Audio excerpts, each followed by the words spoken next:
మహోన్నతుడా, పరిశుద్ధుడా, ప్రేమ కలిగిన తండ్రి, దయగలిగిన ప్రభువా, జీవమునిచ్చివాడా, వెలుగునిచ్చివాడా, అందుకే స్తోత్రాలు.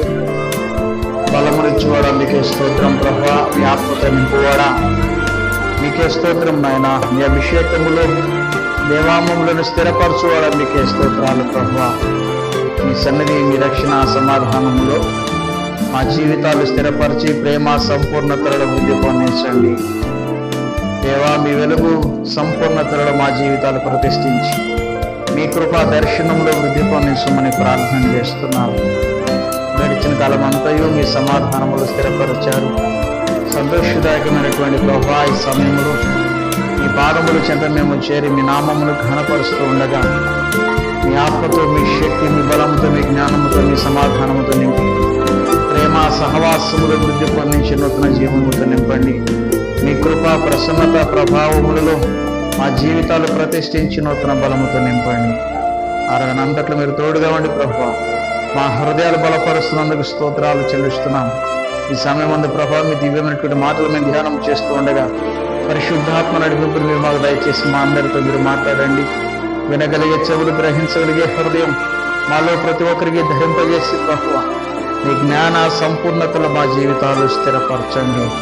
లోతైనటువంటి మర్మాలు మాకు నేర్పించండి, జ్ఞానములో వృద్ధి పొందించండి. మీ వాక్యపు వెలుగులో మా జీవితాలను సరిచేసి మీ జ్ఞానం అందు స్థిరపరచండి. ప్రభువా, అయా ప్రభా, ప్రతి ఒక్క మాట మా అందరి గురించి ఫలింపచేయండి. సమస్తము మీ నామమునికి మహిమ తెచ్చుకొని మమ్మల్ని ఆశీర్వదించమని సర్వశక్తిమంతుడైన యేసు నామములో ప్రార్థించి వేడుకొనుచున్నాము తండ్రి, ఆమేన్. దయచేసి కూర్చోనండి. దేవుని అతి పరిశుద్ధ నామమునకు స్తోత్రం కలుగునుగాక. కూడి వచ్చిన మీ అందరికీ మన ప్రభువైన యేసుక్రీస్తు వారి దివ్యనామం పేరట ఈ ఉదయకాలపు శుభాభివందనాలు మరొకసారి మీ అందరికీ కూడా తెలియజేస్తున్నాను. అందరికి వందనములు అండి. దేవునికి స్తోత్రం కలుగునుగాక. హల్లెలూయా. రెండు చేతుల పైకి దగ్గర దేవస్తోత్రం. హల్లెలూయా, హల్లెలూయా. మహోన్నతుడు, సర్వోన్నతుడు, సర్వాధికారి, సర్వశక్తిమంతుడు, జీవాధిపతి, జీవము కలిగిన మన దేవుని సహవాసములకు మన జీవితాలను మరి ఒక పర్యాయం అప్పగించుకోవడానికి దేవుడు మనడలో కనుబరిచినటువంటి కృపా దర్శనమును బట్టి దేవాది దేవునికి కృతజ్ఞతా స్తోత్రములను చెల్లిస్తూ, ఆశ్చర్యకరుడు, ఆలోచనకర్త, బలవంతుడైన దేవుడు, నిత్యుడకు తండ్రి, సమాధానకర్తయగు అధిపతి అని నామము కలిగిన దేవుని సమాధానం, దేవుని సహవాసం మనలో సంపూర్ణముగా పొందుకొనడానికి ప్రభు మన కొరకై కలుగజేస్తున్న ఆధ్యాత్మికమైనటువంటి ఈ కృపా సహాయమును బట్టి దేవాది దేవునికి కృతజ్ఞతా స్తోత్రములను చెల్లిస్తున్నాను.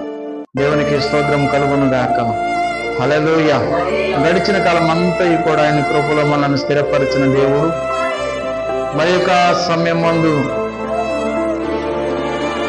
ఆయన నామమును మనము సన్నతించినట్లుగా, స్తుతించినట్లుగా మన కొరకు ఆయన కలుగజేస్తున్న ఆధ్యాత్మికమైనటువంటి వరవడిని బట్టి దేవాది దేవునికి స్తోత్రం చెల్లిస్తున్నాం.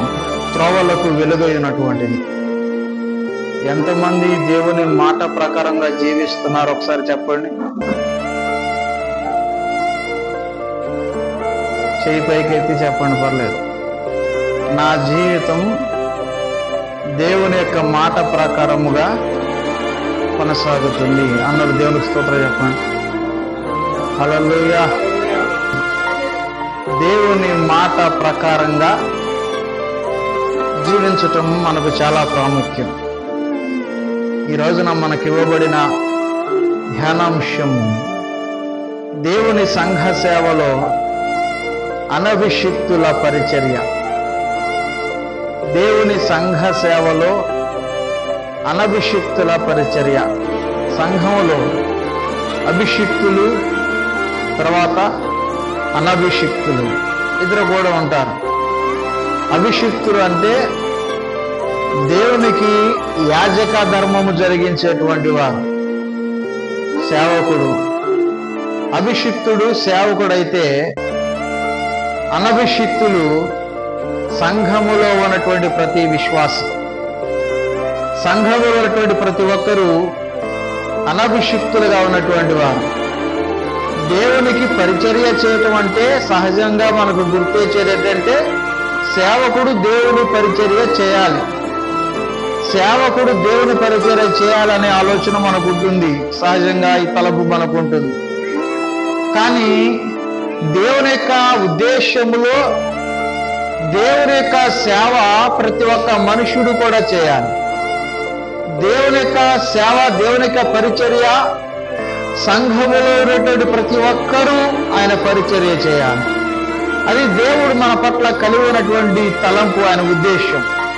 అనభిషిక్తులుగా అంటే సంఘములో ఉన్నటువంటి ప్రతి విశ్వాసి ఈ పరిచర్యలో ఎలా కొనసాగుతూ ఉండాలి, ఎలా కొనసాగుతున్నారు అనేటువంటి ఒక సంగతి మనం జ్ఞాపకం చేసుకుంటే, అంటే అసలు అనభిషిక్తులు ఏ విధంగా పరిచర్య చేస్తారు అంటే దేవుణ్ణి స్తుతించి ఆయనను ఘనపరిచి ఆయనను ఆరాధన చేయటం అనేది దేవుని పరిచర్య. దేవుని స్తుతించటం, ఆయనను సేవించటమే మనుషుని యొక్క సేవ, అనభిషిక్తుల యొక్క సేవ. ఆయనను సేవించటమే ఆయనకు చేసేటువంటి పరిచర్య. అంటే సంఘములో ప్రతి ఒక్కరు కూడా ఈ జ్ఞాపకము చేసుకునవలసినటువంటి అంశం ఏంటంటే ప్రతి ఒక్కరూ దేవుణ్ణి సేవించే విధానములో బహు శ్రద్ధ కలిగి, జాగ్రత్త కలిగి ఆయనను సేవిస్తూ ఉంటే అది దేవునికి ఎంతగానో ఇష్టమైనటువంటి కార్యమని, దేవునికి ఎంతగానో ఇష్టమైనటువంటి కార్యమని దేవుడు ఇక్కడ సెలవిస్తూ ఉన్నారు. దేవునికి స్తోత్రం కలుగునుగాక. హల్లెలూయా. దేవునికి సేవ జరిగించేటప్పుడు మనము చేసే ఈ సేవ ద్వారా, మనము చేసే పరిచర్య ద్వారా దేవునికి సంతోషము కలగాలి, దేవుణ్ణి మనము సంతోషపరుస్తూ ఉండాలి. దేవుణ్ణి సంతోషపరిచే విధముగా మన పరిచర్య జీవితం ఉంటే అది మనకెంతో ఆశీర్వాదకరమైనటువంటిది. కాబట్టి దేవునికి సంతోషకరమైనటువంటి రీతిలో మనం ఆయనను సేవిస్తూ ఉంటే అది దేవునికి ఎంతగానో సంతోషము, దేవునికి మహిమ, మన జీవితాలకు, మన కుటుంబాలకు అది ఎంతగానో ఆశీర్వాదకరమని మరి ఒకసారి దేవుని యొక్క వాక్యం మనకు వెల్లడి చేస్తూ ఉంది. దేవునికి స్తోత్రం కలుగునుగాక. హల్లెలూయా. కాబట్టి దేవుని సంతోషపరిచేటువంటి పరిచర్య మన జీవితాల్లో మనము చేయడానికి మనం శ్రద్ధ కలిగి ఉండాలని ప్రభు పేరట మీకు మనవి చేస్తున్నాను. అంటే దేవుని సంతోషపరిచేటువంటి విధానంలో మన సేవా జీవితం, దేవుని సేవించే స్థితి, దేవుని సంతోషపరిచే విధానంలో లేకపోతే దేవుని యొక్క వాక్యం యేసుక్రీస్తు ప్రభు వారు సార్దీసులో ఉన్నటువంటి సంఘానికి తెలియజేసినటువంటి ఒక మాట మనం జ్ఞాపకం చేసుకుంటే, సార్దీసులో ఉన్నటువంటి సంఘపు దూతకు ఎలాగూ రాయము అని మాట్లాడుతూ ఆయన జీవించుచున్నావన్న పేరు మాత్రం ఉన్నది కానీ నీవు మృతుడవే. జీవించుచున్నావన్న పేరు మాత్రం ఉన్నది కానీ నీవు మృతుడవే అంటాడు. ఎందుకు మృతుడవే అంటే నీ క్రియలు నా దేవుని ఎదుట సంపూర్ణమైనవిగా కనబడలేదు అన్నాడు ఆయన. నీ క్రియలు నా దేవుని ఎదుట సంపూర్ణమైనవిగా కనబడలేదు. అంటే సంపూర్ణమైనవిగా కనబడకపోతే దేవుని సన్నిధికి మనం వస్తాము, దేవుని మందిరానికి మనం వస్తాము, కానీ మనము మృతమైనటువంటి వారముగానే జీవిస్తున్నాము, కానీ మనలో నూతన జీవం అనేది ఏమాత్రం కూడా రావట్లేదు. కాబట్టి ఇదిగో మన క్రియలను మనము సరి చేసుకొని సావనై ఉన్న మిగిలినటువంటి వాటిని బలపరచుమని ఆ సంఘపు దూతకు దేవుని యొక్క వర్తమానం ప్రకటన చేయబడుతూ ఉంది.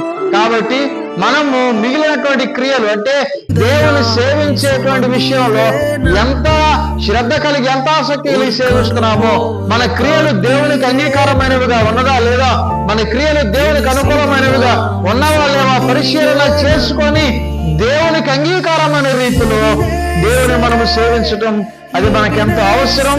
అది దేవునికి ఎంతగానో మహిమ, మన కుటుంబాలకు ఎంతో ఆశీర్వాదం. కాబట్టి మన యొక్క భక్తి జీవితం, మన క్రియలు దేవుని సన్నిధిలో మనం అనుసరించుతున్నటువంటి జీవితం దేవుని దృష్టికి అంగీకారమైనటువంటిదిగా ఉండాలి, దేవుని దృష్టికి అంగీకారమైనటువంటిదిగా ఉండాలని ప్రభు పేరట మీకు మనవి చేస్తున్నాను. దేవునికి స్తోత్రం కలుగునుగాక. హల్లెలూయా. దేవుని స్తుతించి ఆయన ఆరాధన చేసినటువంటి వాడు, దేవుని సేవించినటువంటి వాడు, దేవుని నిరంతరము కూడా ఆ దేవునికి పరిచర్య చేసినటువంటి వాడు దేవుని సన్నిధిలో మాట్లాడుతున్నటువంటి మాట ఒక్కసారి మనం జ్ఞాపకం చేసుకుంటే, యెహోవా నా కాపరి, నాకు లేమి కలుగుదని కీర్తనాకారుడు దావీదు మహారాజు ఆయన మాట్లాడుతూ ఉన్నాడు. యెహోవా నా కాపరి, నాకు లేమి కలగదు, నాకు లేమి కలగదు, నాకు లేమి కలగదు. అంటే దావీదు తన జీవితంలో దేవుని సన్నిధిలో ఆయన కొనసాగించినటువంటి విశ్వాస జీవితములో నుండి ఆయన పొందుకున్నటువంటి సొంత అనుభవములో నుంచి వచ్చినటువంటి మాట ఈ మాట, యెహోవా నా కాపరి. అసలు దాని అర్థం ఏంటి? దాని అర్థం ఏంటి? దావీదు అంతకుముందు ఎవరో రాసి పెడితే ఆ కీర్తన చూసి నేర్చుకోలేదు. ఆయన జీవిత అనుభవములో నుంచి ఈ మాటలు చెప్పాడు. యెహోవా నా కాపరి, నాకు లేమి కలుగుదని యెహోవాను సేవించినటువంటి వాడు తన సేవా జీవితములో ఆయన పొందుకున్న అనుభవములో నుంచి పలికినటువంటి మాట ఇది. ఆయన పొందుకున్నటువంటి అనుభవములో నుంచి పలికినటువంటి మాట ఈ మాట. ఒక్కొక్కరు ఒక్కొక్క ప్రదేశాన్ని గురించి ఒక్కొక్క అనుభవాన్ని చెప్తారు, ఒక్కొక్క ప్రాంతాన్ని గురించి ఒక్కొక్క అనుభవాన్ని చెప్తారు. అబ్బా ఆ చోటుకి వెళ్ళి వచ్చాను. ఒకసారి మేము ఒక ప్రయాణం చేశాం. ఒక పాస్టర్ గారిని కలవటానికి విజయవాడలోనే ఒక చోట వెళ్తే, ఒక పాస్టర్ గారిని హాస్పిటల్ ఉంటే కలిసిన తర్వాత అక్కడి నుంచి ఇంకో పాస్టర్ గారిని పలకరిద్దామని వెళ్ళాం. ఒక గుంపు, ఒక 5-6 వెళితే, ఈ పాస్టర్ గారి ఇంటికి వెళ్ళడానికి చాలా షార్ట్ కట్ అండి, ఇక్కడే జస్ట్ ఇటు వెళ్తే రైల్వే ట్రాక్ దాటేస్తే వాళ్ళు ఇల్లేనండి అన్నాడు ఆయన. మరి అంతా చుట్టూ తిరిగి అదంతా ఎందుకు తిరిగి రావటం, దగ్గర అన్నారు, ఇటే పదండి అనుకొని వెళ్ళాం. వెళ్ళేటప్పుడు చెప్పాడు ఆయన, ఇటు వెళ్తేనండి అక్కడ గోడ ఉంటుంది, ఆ గోడ ఉంటుందండి, జస్ట్ ఆ గోడ దాటి అవతలకి వెళ్తే, చిన్న గోడేనండి, ఆ చిన్న గోడ దాటేసి అవతలకి వెళ్తే రైల్వే ట్రాక్ దాటి అవతలకి వెళ్ళిపోతే అపార్ట్మెంట్, అక్కడ వాళ్ళ ఇంట్లో వాళ్ళ ఇల్లు అదేనండి అన్నాడు ఆయన. సింపుల్, చిన్న గోడ కదా, జస్ట్ గోడ అంతా ఇంత జస్ట్ దిగేసినాం, వెళ్ళిపోదాం పదండి అనుకుని బయలుదేరి వెళ్తే, అక్కడికి వెళ్ళిన తర్వాత తెరా వెళ్ళి కరెక్ట్ టర్న్ తిరిగి ఎదురు తిరగగానే గోడ కనపడింది. గోడ అన్నా, ఇదేనండి చిన్న గోడే అన్నాను.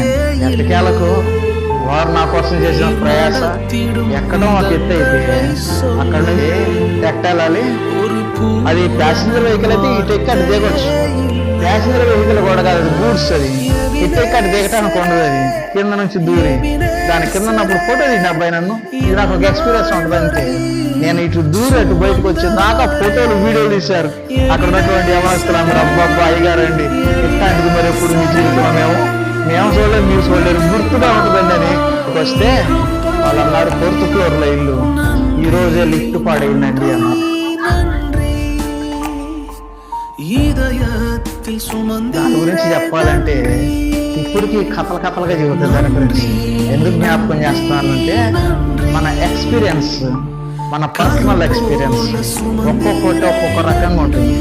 మనం అనుభవించే పరిస్థితులలో, మనం ఎదుర్కొనేటువంటి సందర్భాలలో, అది మంచి అయినా అది చెడైనా సరే, అది సంతోషమైనా కష్టమైనా సరే, ఒక్కొక్క ఎక్స్పీరియన్స్ ఒక్కొక్క రకంగా ఉంటుంది. కీర్తనాకారుడు దావీదు మహారాజు ఆయన జీవితంలో దేవునితో కలిగి ఉన్నటువంటి సహవాసములో నుండి ఆయన నేర్చుకున్నటువంటి అనుభవాన్ని 23వ కీర్తనలో, ఆయన ప్రతి కీర్తన కూడా ఆయన అనుభవాలలో నుంచి రాసినటువంటిదే. 23వ కీర్తనలో ఒక చక్కటి ఆహ్లాదకరమైనటువంటి జీవితం, ఒక మనుషుని జీవితం అంతటికి సరిపోయేటువంటి ఆశీర్వాదం, క్షేమం, సమాధానం, ఆయన కాపుదల, ఆయన కృప, ఆయన రక్షణ, ఆయన సమృద్ధి, సంపూర్ణత ఈ 6 వచనాలలో పొందుపరిచి చూపించాడు ఆయన. యెహోవా నా కాపరి. దేవునికి స్తోత్రం, హల్లెలూయా. గొర్రెల దొడ్లలో ఉన్నటువంటి దావీదు ఈ రోజున ఊహించుంటాడా, నేను రాజుగారి సింహాసనం మీద ఉంటానని, రాజుగారి సింహాసనం మీద ఉంటానని ఊహించుంటాడా? ఎప్పుడు ఊహించున్నాడు. మనం అసలు రాజుగారి కోటలోకి ఒకసారన్నా వెళ్తానా లేదా అనేటువంటి తలపు కూడా వచ్చిందో రాలేదు. అలాంటిది గొర్రెల దొడ్డలో గొర్రెలు వేపేటువంటి దావీదు ఎక్కడికి వెళ్ళాడు? డైరెక్ట్ గా సింహాసనం మీదకి వెళ్ళిపోయాడు. ఆయన రాజుగారు అయిపోయాడు. అప్పుడు అనుకుంటున్నాడు ఆయన, అరే అసలు నేనేంటి, నా బ్రతుకేంటి, నా జీవితం ఏంటి, అలాంటిది ఇప్పుడు నేనేంటి, ఈ స్థితిలోకి నేను ఎట్లా వచ్చాను, ఈ స్థితిలో చాలా మందికి, కొంతమందికి దాదాపు చాలా వరకు వారు ఏ స్థితిలో నుంచి వచ్చారో అనేది గుర్తుండదు వారికి. వారు పూర్వం వారు స్టార్ట్ అయినటువంటి స్థాయి ఎక్కడుందో వారికి గుర్తురాదు. వారు ఒక స్థితిలో నుంచి కాస్త ఉన్నతమైనటువంటి స్థితిలోకి వచ్చారంటే ఈ పూర్వపు స్థితి అంతా కూడా మర్చిపోతారు. ఈ పూర్వపు స్థితి అంతా కూడా మర్చిపోయి ఇక ఈ స్థితి మాకేమీ తెలియదు అన్నట్లుగా ఈ స్థితుల గురించి ఏమాత్రం కూడా జ్ఞాపకం చేసుకోరు. వారున్న స్థితిలో నుంచే వారు గర్వపడిపోతూ ఉంటారు. ఇదే మా స్థాయి, ఇదే మా స్థితి, ఇదే మా పరిస్థితులు, ఇవే అన్నట్లుగా వారు చాలా గర్వపు తలంపులు కలిగి జీవిస్తూ ఉంటారు. దావీదు రాజ్యాధికారంలోకి వచ్చి రాజు అయిన తర్వాత కూడా తన పూర్వపు స్థితిని మర్చిపోలేదు. ఆయన మర్చిపోకుండా అరే అసలు నేనేంటి, నా స్థితి ఏంటి, ఎక్కడో గొర్రెల తోటలో ఉన్నటువంటి వాడిని నన్ను తీసుకొచ్చి సింహాసనం మీద ఇట్లా కూర్చోబెట్టడం ఏంటి, నేను ఎలా ఈ స్థితిలోకి వచ్చాను అంటే ఆయన చెప్పుతున్నటువంటి తనకు తానే ప్రశ్న వేసుకుంటూ ఆయన చెప్పేటువంటి సమాధానం తనకు తానే సమాధానం చెప్తున్నాడు. ఏంటి ఆ సమాధానం అంటే, నా స్థితి మార్చింది నేను కాదు, నా స్థితి మార్చింది నేను కలిగి ఉన్న సంపద కాదు, నా స్థితి మార్చింది ఒక అధికారి కాదు, నా స్థితి మార్చింది నా పరిస్థితులు కాదు, నా స్థితి మార్చింది నేను కలిగి ఉన్న దేవుడే. దేవునికి స్తోత్రం, హల్లెలూయా అని అంటున్నాడు. అయ్యా ఎలా నీకు ఈ స్థితి వచ్చింది అని ఎవరిని అడిగితే ఆయన చెప్పే సమాధానం ఒకటే, ఏంటో తెలుసా, యెహోవా నా కాపరి. అదే మాట. ఇక ఇంకొక సమాధానం లేదు, ఇంకొక సమాధానం అవసరం లేదు. నీ స్థితి ఎట్లా మారింది, ఈ దీన స్థితిలో నుంచి ఇంత ఉన్నతమైన స్థితిలోనికి నువ్వు ఎలా మార్చబడ్డావంటే ఆయన చెప్పేటువంటి సమాధానం ఒకటే, యెహోవా నా కాపరి అన్నాడు. అంతే, యెహోవా నా కాపరి, యెహోవా నా కాపరి. దేవుని యొక్క కాపరత్వములో, దేవుని కాపుదలలో జీవించినటువంటి వాడు తన సొంత అనుభవముల నుంచి ఆయన చెబుతున్నటువంటి మాట అది, యెహోవా నా కాపరి, నాకు లేమి కలుగదు. ఇక ఆ తర్వాత ఆయన ఆహారం పచ్చిక గల చోట్ల ఆయనను పరుండు చేస్తున్నాడు, శాంతికరమైనటువంటి జలముల యొద్ద నన్ను నడిపించుతున్నాడు, నా ప్రాణమునకైనా సేవ నేర్చుతున్నాడు, తన నామములో నీతి మార్గములో నడిపించున్నాడు, గాఢాంధకరపు లోయలో నేను సంచరించున్నాను, ఏ అపాయమునకు భయపడను. ఒక మనుషుని జీవితంలో తారసపడే ప్రతి సందర్భం, ఒక మనుషుని జీవితంలో ఎదురుపడేటువంటి ప్రతి ఒక్క పరిస్థితి, ఆ పరిస్థితులన్నిటిలో నాకు సహాయము చేసేటువంటి వాడు ఆయనే. ఎందుకంటే ఆయన నా కాపరి కాబట్టి నేను ఈ స్థితిలో ఈ పరిస్థితులన్నిటిలో నుండి నేను విడుదల పొందుతున్నాను. నాకు సంతోషం కలుగుతా ఉంది, నాకు సమాధానం కలుగుతా ఉంది, నాకు రక్షణ కలుగుతా ఉంది, ఆయన సహాయం నాకు కలుగుతా ఉందని సంతోషముతో దేవునికి స్తోత్రగానములు చేస్తూ ఉన్నాడు ఆయన. దేవునికి స్తోత్రం కలుగునుగాక, హల్లెలూయా. ఇలాంటి సంతోషదాయకమైన రీతిలో దేవునికి స్తోత్రగానము చేయాలంటే దేవుడు మన కాపరిగా ఉండాలి, దేవుని మాట ప్రకారముగా మనము జీవించేటువంటి వారముగా ఉండాలి. దావీదు ఎప్పుడు కూడా దేవుని యొక్క మాట ధిక్కరించలేదు. ఒకే ఒక్క సమయంలో దేవునికి వ్యతిరేకమైనటువంటి పని చేశాడు దావీదు. అయినప్పటికీ కూడా దేవుని యొక్క కనికరం దావీదు మీద నిలిచి ఉండటం చేత దేవుని సమాధానాన్ని పొందుకున్నాడు ఆయన. దేవుడు దావీదు గురించి ఇచ్చినటువంటి సాక్ష్యం ఏంటంటే, దావీదు నా హృదయానుసారుడు అన్నాడు ఆయన. దావీదు నా హృదయానుసారం అంటే దేవుని యొక్క కాపరత్వములో జీవించేటువంటి ప్రతి ఒక్కరు దేవుని అనుసరించేటువంటి వారు, దేవుని మాటను అనుసరించేటువంటి వారు, దేవుని యొక్క మాట ప్రకారముగా జీవించేటువంటి వారు. దేవునికి స్తోత్రం కలుగునుగాక, హల్లెలూయా. ఇందాక ప్రశ్న అడిగా మొదట్లోనే, దేవుని మాట ప్రకారంగా ఎంతమంది జీవిస్తున్నారు? దేవుని మాట ప్రకారంగా జీవించేటువంటి వారు ఎవరైనా ఉంటే వారి జీవితంలో నెరవేర్చేటువంటి సంగతులు ఏంటో తెలుసా? పచ్చిక గల చోట్ల నన్ను పరుండు చేస్తున్నాడు, శాంతికరమైన జలముల యొద్ద నన్ను నడిపిస్తున్నాడు, నా ప్రాణమునకైనా సేద తీర్చుతున్నాడు అనే సాక్ష్యం మన నోటి నుంచి కూడా బయటకు వస్తుంది, మన నోటి నుంచి కూడా బయటకు రావాలి.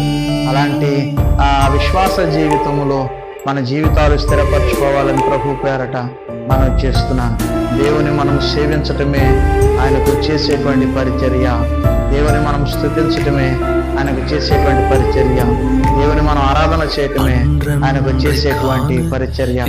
దేవుని యొక్క క్రియలను, దేవుని యొక్క మేలులను, దేవుని యొక్క కార్యములను మరిచిపోయేటువంటి వారముగా మనం జీవించడానికి ఏమాత్రం కూడా వీలు లేదు. మనం చదువుకున్నటువంటి మొదటి పాఠ్య భాగంలో అక్కడ మనం పరిశీలన చేస్తే దావీదు తర్వాత నాబాలు తర్వాత అబీగైలు, ఈ ముగ్గురు వ్యక్తులు మనకు కనపడుతున్నారు. నాబాలు తన యొక్క గొర్రెల మందలను మేపటానికి తన పనివారందరితో కూడా గొర్రెల మందలను మేపుతున్నటువంటి సమయంలో దావీదు అరణ్యములో జీవించేటువంటి కాలం ముందు దావీదును తనతో కూడినటువంటి వారందరిని కూడా ఈ నాబాలు యొక్క గొర్రె మందలకు కాపలాగా ఉండి వారితో కూడా ఉండి ఏ హాని వారికి కలగకుండా వారి చుట్టూ కావలి ఉండి వారిని రక్షించారు. అంత కాపుగా దావీదు అక్కడ నాబాలుకు కలుగజేసి వారి మందలు ఏ ఒక్కరు కూడా అపహరించకుండా, వారి మందలను ఏ శత్రువు కూడా ముట్టకుండా వీరు అక్కడ కాపుదలిచ్చి వారి అంత సంరక్షణ కలుగు చేస్తే, ఆ తర్వాత ఈ గొర్రెల మందలన్నిటిని తర్వాత నాబాలు తన మందలను తీసుకున్న తర్వాత వాటన్నిటికీ బొచ్చు కత్తిరించేటువంటి సమయం సమీపించినప్పుడు, గొర్రెలకు బొచ్చు కత్తిరించేటువంటి సమయం సమీపించినప్పుడు, మామూలుగా గొర్రెలకు బొచ్చు కత్తిరించడం అనేది ఒక సామాన్యమైనటువంటి పనిక, ఒక పెద్ద ఫంక్షన్ చేస్తారు. దాన్ని వాళ్ళు ఒక పెద్ద ఫంక్షన్ చేస్తారు. గొర్రెలకు బొచ్చు కత్తిరించేటువంటిది అనేది ఒక గొప్ప ఫంక్షన్ జరుగుతూ ఉంటుంది. అందరికీ విందు ఏర్పాటు చేసి మంచి రుచి కలిగినటువంటి భోజనాలు ఏర్పాటు చేసి అందరికీ భోజనం పెట్టి, ఆ భోజనం పెట్టిన తర్వాత అప్పుడు అక్కడ వాటికి ఆ కార్యక్రమాన్ని కొనసాగిస్తూ ఉంటారు.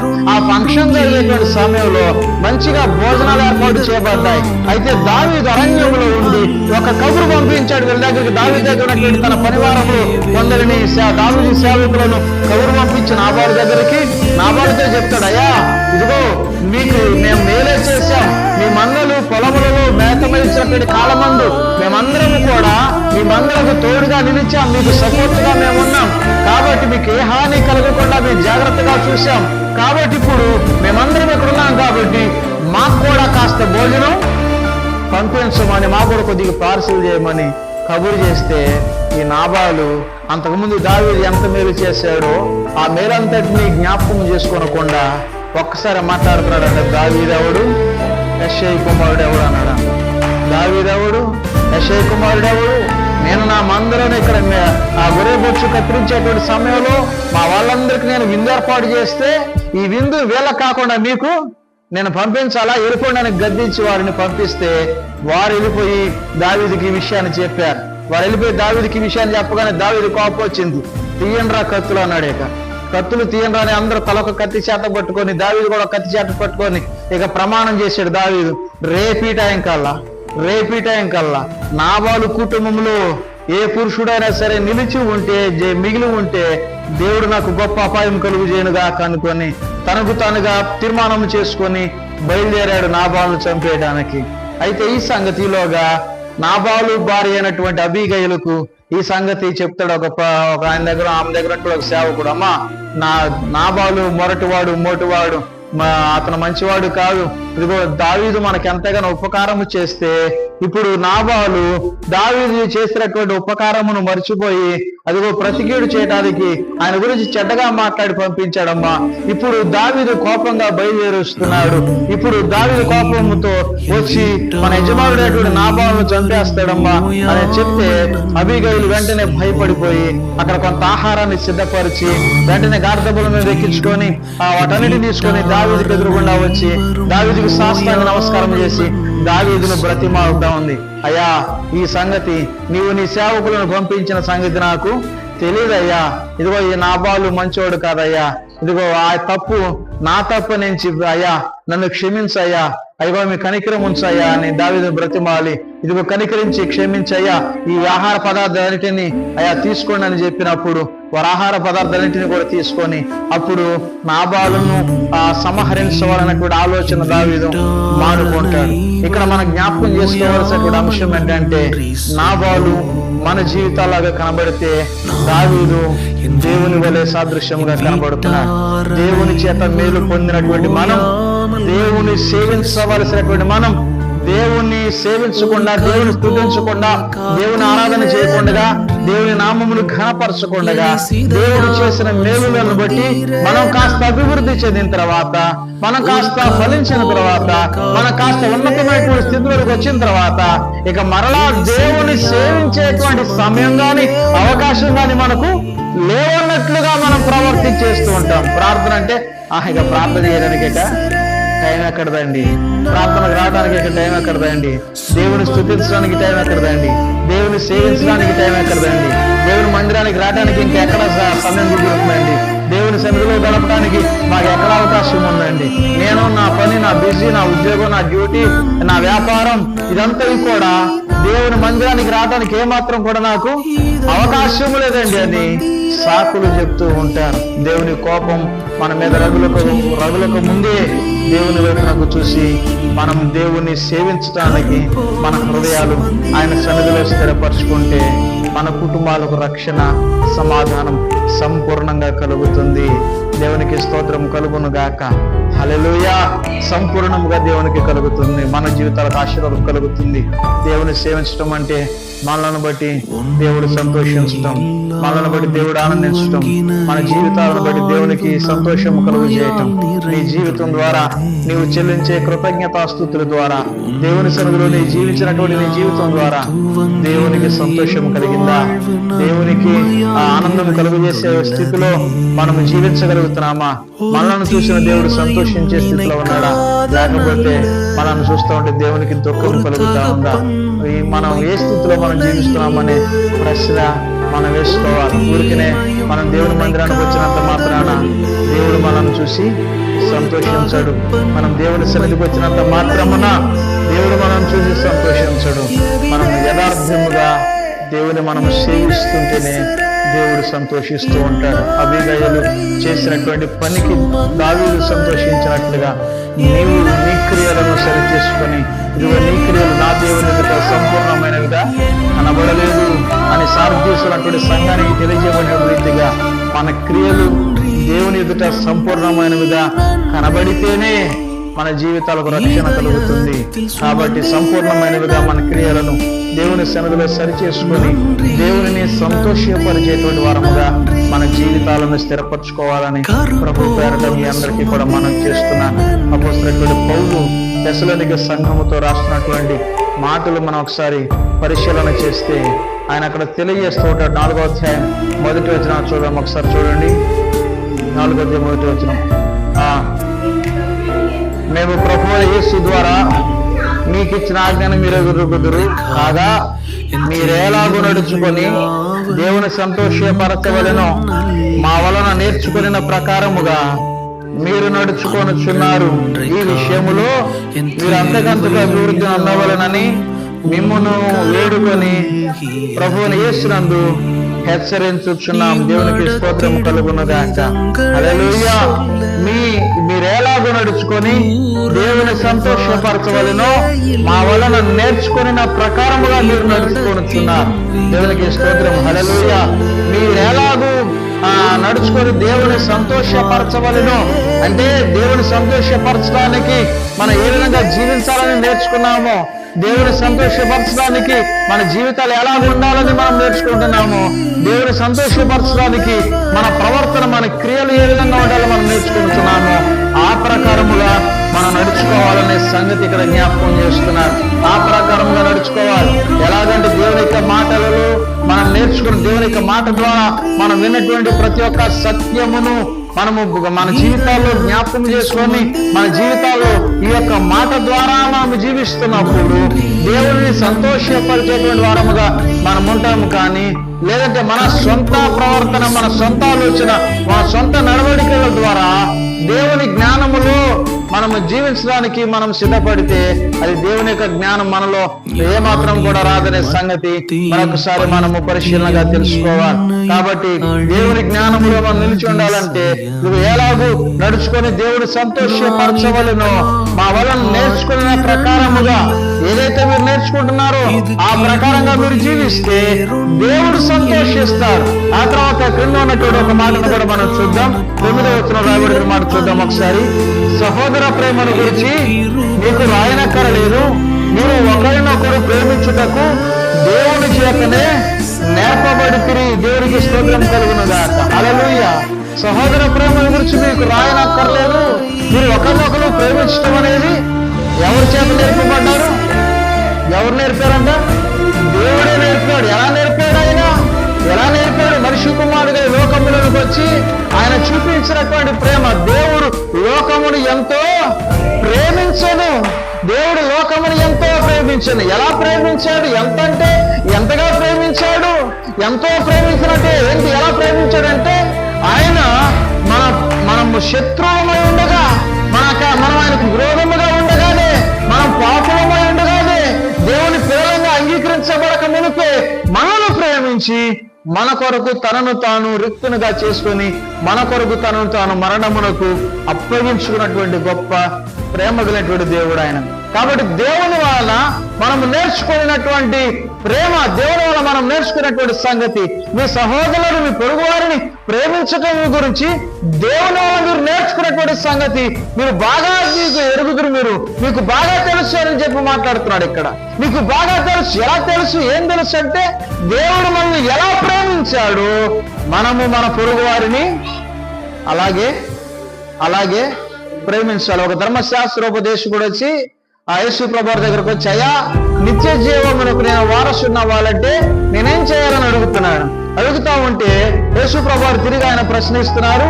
ధర్మశాస్త్రం అందు ఏమి రాయబడి ఉన్నది? నీవేమి చదువుతున్నావంటే ఆయన చెప్తాడు కదా, ధర్మశాస్త్రం అంతయు కూడా ఇదిగో నీ దేవుడిని యెహోవాను సేవించాలి, సంపూర్ణంగా సేవించాలి. ఆ తర్వాత నిన్ను వలె నీ పొరుగువారిని ప్రేమించమని రాయబడి ఉన్నదయ్యా అంటే, నువ్వు కూడా అలాగే చేయి, వెళ్ళి నువ్వు కూడా ఈ పని చేయి, అప్పుడు నీవు దేవుని కుమారుడు అవుతావు, దేవుని రాజ్యానికి వారసుడు అవుతావు అంటే ఆయన నీతిమంతుడుగా తనను తాను కనుపరుచుకొనగోరి, నీతిమంతుడుగా తనను తాను కనుపరుచుకొనగోరి, నీతిమంతుడుగా తనను తాను కనుపరుచుకొనగోరి. ఈ దినాల్లో, ప్రస్తుత దినాల్లో చాలా మంది చేసేటువంటి పని ఏంటంటే తమను తాము నీతిమంతులుగా కనుపరుచుకోవాలని ఆశ ఉంటుంది. నీతిమంతుడుగా కనుపరుచుకోవాల్సిన అవసరత లేదు. నీతిమంతుడుగా కనబరుచుకోవాల్సిన అవసరత లేదు. నీ క్రియలే నీ గురించి సాక్ష్యం ఇస్తాయి. దేవుని సహవాసములో మనం జ్ఞాపకం చేసుకోవాల్సినటువంటి విషయం ఏంటంటే, నీతిమంతుడుగా ఆయన తనను తాను కనుపరచుకోరి ఆయన ప్రశ్న అడుగుతున్నాడు. అయ్యా ఎవరు పొరుగువాడంటే ఎవరు అని ప్రశ్న అడుగుతున్నాడంట. ఇక్కడ దేవుని యొక్క వాక్యంలో మనకు స్పష్టంగా అర్థమవుతున్నటువంటి సంగతి, మన సేవ ద్వారా, మన పరిచర్య ద్వారా దేవుణ్ణి సంతోషపరచాలి. దేవుడు సంతోషించే రీతిలో మన సేవా జీవితం ఉండాలి. సేవా జీవితం అంటే దేవుని యొక్క మాట వినటమే దేవుని మనం సేవించటం, దేవుని స్తుతించటమే దేవుని సేవించటం. మొదటిగా దేవుడు సంతోషించాలంటే యథార్థముగా దేవుణ్ణి మనం ఆరాధన చేస్తూ ఉండాలి, యథార్థముగా దేవునికి స్తోత్రాలు చెల్లిస్తూ ఉండాలి. రెండవది, నిన్ను వలె నీ పొరుగువారిని ప్రేమించాలని ఆయన చెప్తున్నాడు. కాబట్టి రెండు ప్రక్రియలు, రెండు కార్యాలు మన జీవితాల్లో కొనసాగుతూ ఉంటే నిజముగా దేవుడు మనల్ని చూసి ఎంతగానో సంతోషించేటువంటి వాడై ఉన్నాడు. అనభిషిక్తులంగా దేవుని మందిరములో కొనసాగే దేవుని పిల్లలంగా, దేవుని విశ్వాసులముగా మన జీవితాల్లో కలిగి ఉండవలసినటువంటి గొప్ప ఆధిక్యత, మనము దేవుని యథార్థముగా సంపూర్ణంగా సేవించాలి. మనకు వలె మన పొరుగు వారిని మనం ప్రేమించాలి. ఎంతమంది దేవుని యొక్క మాట ప్రకారంగా జీవించేవారు ఉన్నారు? మళ్ళొకసారి చెప్పండి. నేను చెప్పిన వాళ్ళందరూ మళ్ళొకసారి చెప్పండి. ఎవరైనా కొత్త వారన్నా చెప్పండి. ఇప్పుడే నిజమే, ఇదంతా నేను చేస్తున్నానుగా, ధర్మశాస్త్రోపదేశకుడు ఇవన్నీ నేను చేస్తున్నాను అని చెప్పినట్టుగా, ఇంతేనా ఇదంతా నేను చేస్తున్నాను అనుకున్న వాళ్ళు ఎవరు ఉన్నారా? దేవునికి స్తోత్రం చెప్పండి ఒకసారి. హల్లెలూయా, హల్లెలూయా. అట్టాగే చేతులు అట్టాగే ఎత్తొచ్చండి చెప్తా. మీ చుట్టుప్రక్కల మొగాలు చూడండి. ఈ చర్చిలో ఉన్నంత వరకు బయట ఎక్కడ గుర్తు చేసుకోండి. అట్లా చర్చిలో ఈ చివరి నుంచి ఆ చివరి దాకా అందరి మొఖాలు చూడండి. అందరినీ నవ్వుతూ పలకరించే ధైర్యం ఉందా?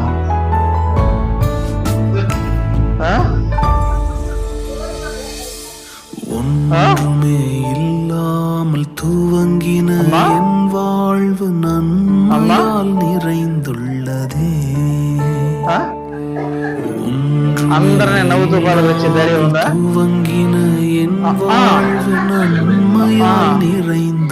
నేనేంటి ஒரு தீமையும் நினைக்காத మీకేం తెలుసు? ஒரு தகப்பன் మీకేటే చెబుతారు మీరు போல అనుభవించిన వాళ్ళకి ஒரு தீமையும் நினைக்காத దేవుని మాట మనలో పనిచేస్తుందా? உமை దేవుడు సంతోషిస్తున్నాడా? దావీదు అంతటి స్థితిలోకి రావడానికి గల కారణం ఏంటంటే, ఒకసారి దావీదు వెళ్తా ఉంటే వెనక నుండి ఒకడు దూషిస్తూ మాట్లాడుతున్నాడు. వెనక్కి తిరిగి ఒక సూర్యుడు చూస్తే చాలు దావీదు అక్కడ చచ్చిపోతాడు. దావీదు చూస్తే చాలు పక్కన వాళ్ళు చంపేస్తారు. అక్కడికే పక్కన వాడు అడుగుతూనే ఉన్నాడు, ఏసైనా అంటాడు. నోరు మూసుకొని రారు పక్కన. దావీదు దేవుని యొక్క హృదయానుసారి, దేవుని సహవాసములో జీవించడం నేర్చుకున్నటువంటి వాడు ఆయన. బాల్యదినము నుండి దేవునితో సహవాసాన్ని కలిగి ఉన్నటువంటి వాడు. దేవుని సన్నిధిలో దేవుని సంతోషపరిచే స్థితిలో మన జీవితాలు ఉండాలి. దేవుని సంతోషపరిచే స్థితిలో మన జీవితాలు ఉండాలి. ఎప్పుడు మనల్ని చూసి దేవుడు సంతోషిస్తాడంటే, సంపూర్ణంగా నువ్వు దేవుడిని సేవించాలి. నిన్ను వల్ల నీ పొరుగు వారిని ప్రేమించాలి.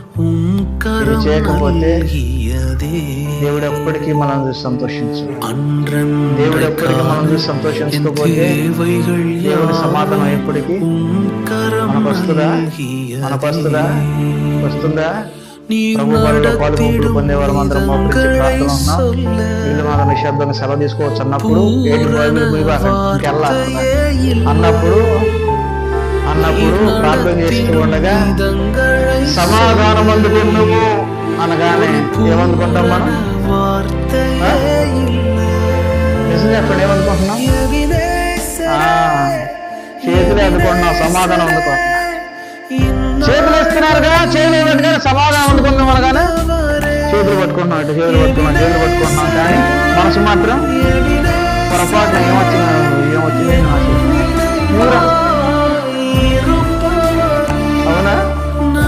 అవునా? సమాధానం అందుకుంటున్నావా? చేతులు అందుకుంటున్నావా? చేతులు మనం అందుకోనవలసింది సమాధానం. నిన్ను వలె నీ పొరుగు వారిని ప్రేమించు. నిన్ను వలె నీ పొరుగు వారిని ప్రేమించు. ఆ సంగతి ఎవరు నేర్పారు మనకి?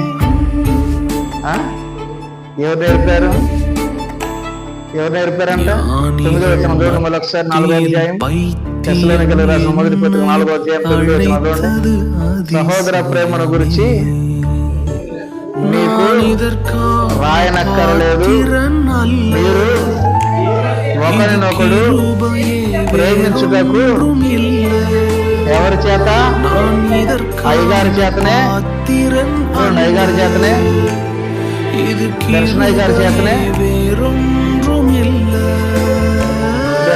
చేతనే, అభిలాషయ్య గారి చేత అనుకుంటా.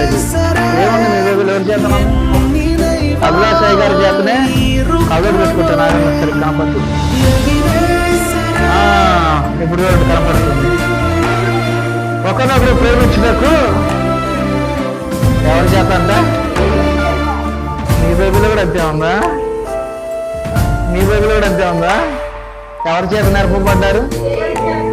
దేవుని చేత నేర్పబడ్డారు. ఒక మనుషుడు, ఏ మనుషుడు నేర్పట్ల ఈ సంగతి? దేవుని చేత నేర్పబడ్డారు. దేవుని యొక్క వాక్యం మీలో పనిచేస్తే